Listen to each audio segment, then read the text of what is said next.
Stop for a moment. Just stop. Notice the space around you. Notice the quiet. Have you ever been in a conversation, let it fall silent, and felt the energy in the room shift? Felt the other person squirm, rush to fill the void and look at you as if you're holding a secret? You're probably what people call quiet.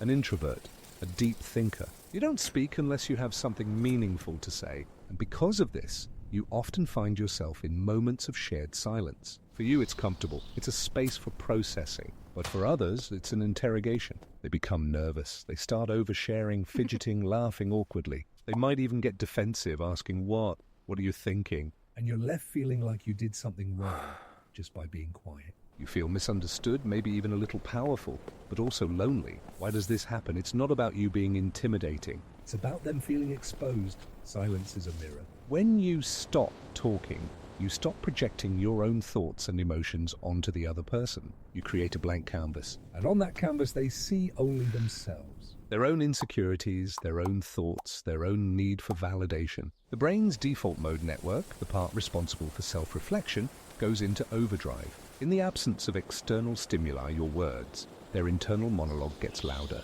They project their own self-judgment onto you, assuming your silence is quiet disapproval. They feel seen, not by you, but by themselves through the mirror of your silence. You're not judging them. They are judging themselves and assuming you are too. So, what can you do? This isn't about changing who you are. It's about managing the space. Here are a few micro actions. First, the gentle anchor. When silence falls and you feel the tension rise, offer a small, non-verbal cue.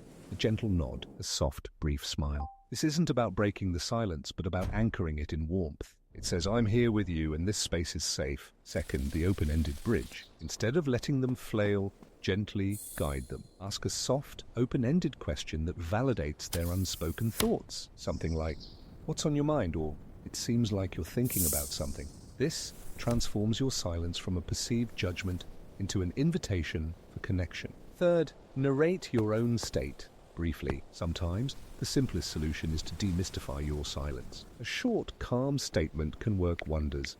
Sorry, I'm just taking a moment to process that. This pulls back the curtain. It shows them your silence isn't a weapon. It's just a state of being. Fourth, the 4-second rule. Practice holding eye contact in the silence for just 4 seconds. Not an aggressive stare, but a soft, present gaze. Neuroscientifically, 4 seconds is long enough to establish a genuine connection, but short enough not to feel threatening. It communicates presence without pressure. Now here's the most important shift you can make. Reframe your silence not as a lack, but as a presence. You are not withholding words, you are offering space. Your silence is a gift. It's a rare sanctuary in a noisy world where people can actually hear themselves think. When you truly believe this, your entire energy shifts. You no longer feel apologetic or awkward.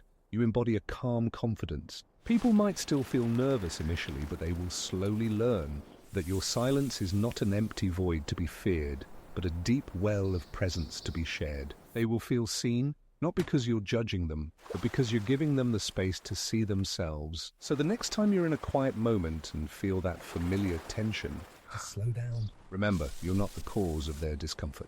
You are the catalyst for their self-reflection. Embrace your quiet nature. It's not a social handicap. It's a subtle superpower. Your presence in its silent fullness is enough. Just be.